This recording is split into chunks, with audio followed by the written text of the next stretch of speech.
नमस्कार। न्यूवारी रेसिपी अंतर्गत आज हामी सुम फ्राई, फोक्सो फ्राई अथवा लङ फ्राई रेसिपीको भिडियो बनाउन जाँदैछौँ। आशा छ यो भिडियो हेरिसकेपछि तपाईहरूले पनि घरमा बनाउने कोसिस गर्ने नै छौँ होला। न्युवार समुदायमा प्रयोग हुने परिकारमध्ये यो पनि एक हो, जुन एकचोटि खाएपछि सम्झिरहने परिकारहरूमध्येमा पर्छ। आज हामीले बजारबाट एउटा बोकाको फोक्सो किनेर ल्याएका छौँ। खसीको फोक्सोभन्दा बोकाको फोक्सो अलिक ठुलो हुन्छ, अर्थात् यसमा अलि बढी मसला पर्न सक्छौँ। सर्वप्रथम यसलाई राम्रोसँग पखाल्नु। यसमा कति जति मसला पर्न सक्छौँ भनेर हामी मुखले फुकेर हेर्न सक्छौँ। यो खुम्चेको भाग भएसम्म हामी फुक्छौँ। यसमा हामीले करिब 3 लिटर जति मसला भर्न कोसिस गर्छौँ।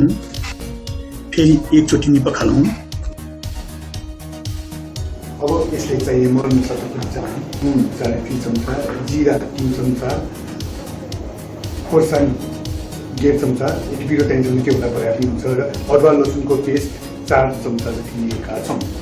त्यस्तै गरेर यसको लागि मैदा अथवा कर्नफ्लोर 100 ग्राम जति, त्यस्तै गरेर बेसन 80 ग्राम जति, अनि दुध 1 गिलास, अन्डा 5 वटा, यो सबै घोल्नुको लागि एउटा भाँडो लिएका छौँ। त्यसै गरेर यसको लागि हामीले 2 लिटर र 1 लिटर 3 लिटर जति पानी प्रयोग गर्छौँ। यसको सहायताको लागि हामीले एउटा जग पनि लिएका छौँ। अनि फोक्सोमा भर्न सजिलोको लागि एउटा तेलको प्याकेट पनि लिएका छौँ। अब हामी यसलाई भर्नतर्फ लाग्छौँ। सर्वप्रथम यो अन्डाहरू खोल्दैछौँ।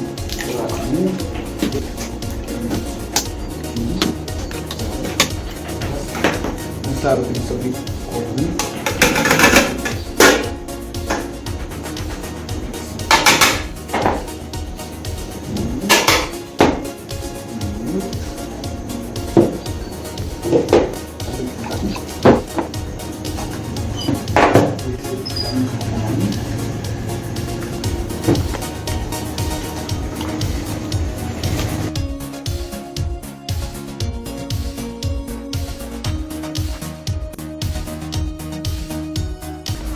हेर्नुहोस् त, हाम्रो 1 लिटर जति पानी बाँकी छ। हाम्रो यो तयार भएको मसलाको घोल अलिक पातलो देखिन्छ। यसमा अझै पनि हामीले कर्नफ्लोर राखेर अलिक पातलो बनाउन सक्छौँ।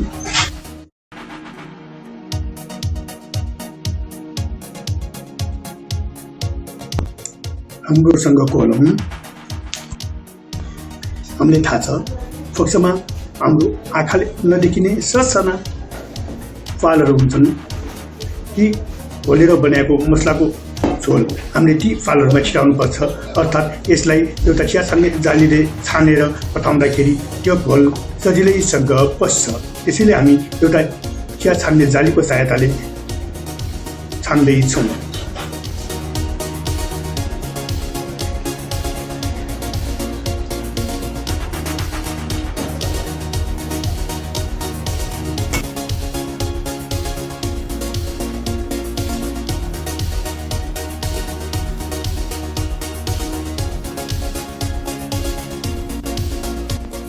हाम्रो छान्ने काम पनि पुरा भयो।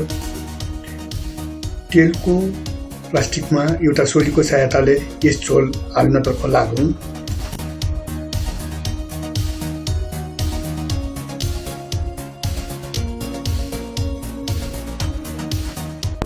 अब हामीले यस झोललाई सजिलैसँग फोक्सोमा भर्न सक्छौँ।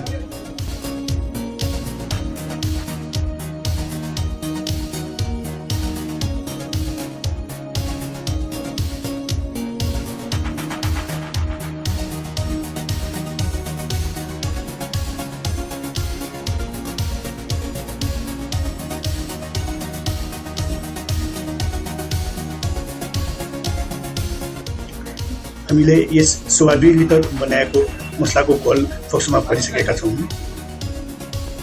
अझै पनि यसमा अलिअलि खुम्चिएको भागहरू छन्, अर्थात् अघि पौने 1 लिटर बाँकी भएको पानी पनि घोल बनाएर हामी यसमा भर्ने कोसिस गर्दैछौँ।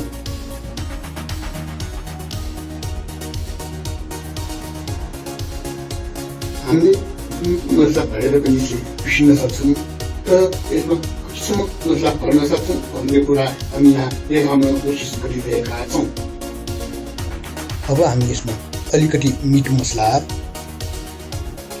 आधा कप जति दुध, अन्डा एउटा हालेर पिस्छौँ।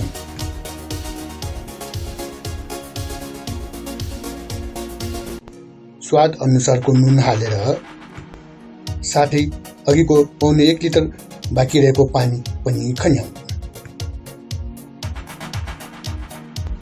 मैदा 100 ग्राम जति हालेर मजाले फिटौँ।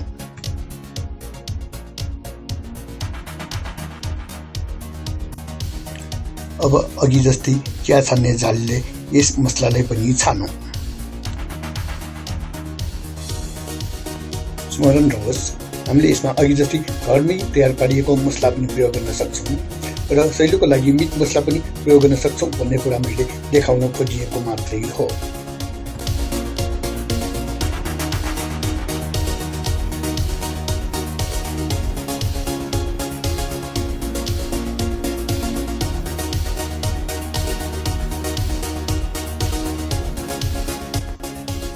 डोरो मसलाको झोल भर्दाखेरि यो फोक्सो फुटेको छ, अलिकति चुयो पनि, तर त्यसले खासै ठुलो असर पार्दैन, अर्थात् यसमा मसला भर्न पुगिसकेको छ।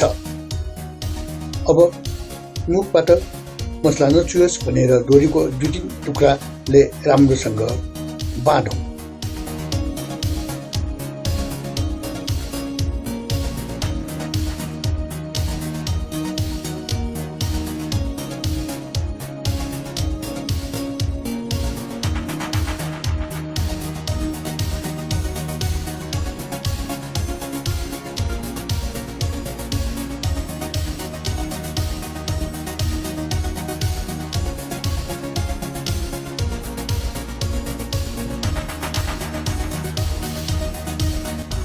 अब यो हाम्रो फोक्सो उसिन्नलाई रेडी भइसकेको छ।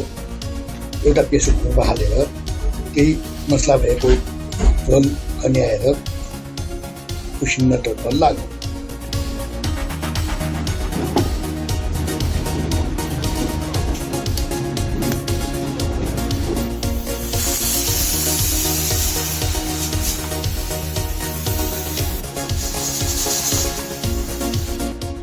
यो हाम्रो फोक्सो पाकिसकेको छ।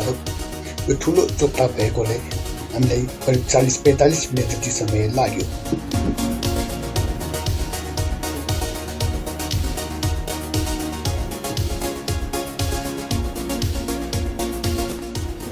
यो हाम्रो फोक्सो अहिले मन टाटो छ। अब यसले काट्नतर्फ लागौँ। यसलाई 2 लाइन जति मोटो र 1 वर्ग इन्च जतिको साइजमा हामी काट्छौँ।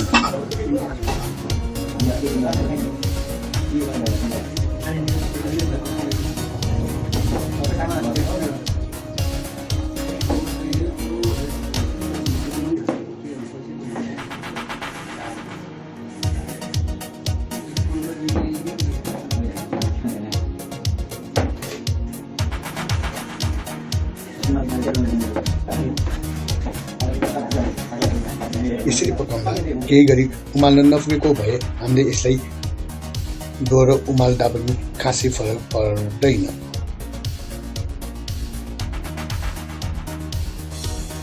हाम्रो फोक्सो काट्ने काम पनि पुरा भइसकेको छ। हामीले यसलाई यतिकै चाखेर पनि हेर्न सक्छौँ।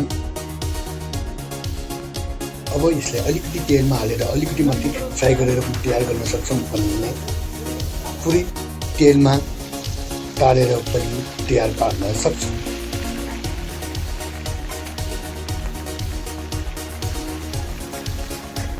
साथै मसलाहरू नफुटेको भए अहिले हामीले थप्न सक्छौँ भने केही गरी मसला बढी भएमा पनि हामीले बेसन तिल हालेर पनि अलिकति कम गर्न सक्छौँ।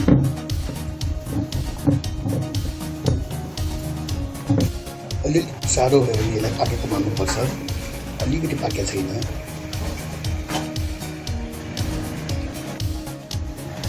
अलि साह्रो भयो अर्थात् यो पाकिसक्यो। अब हामी यसलाई निकाल्छौँ।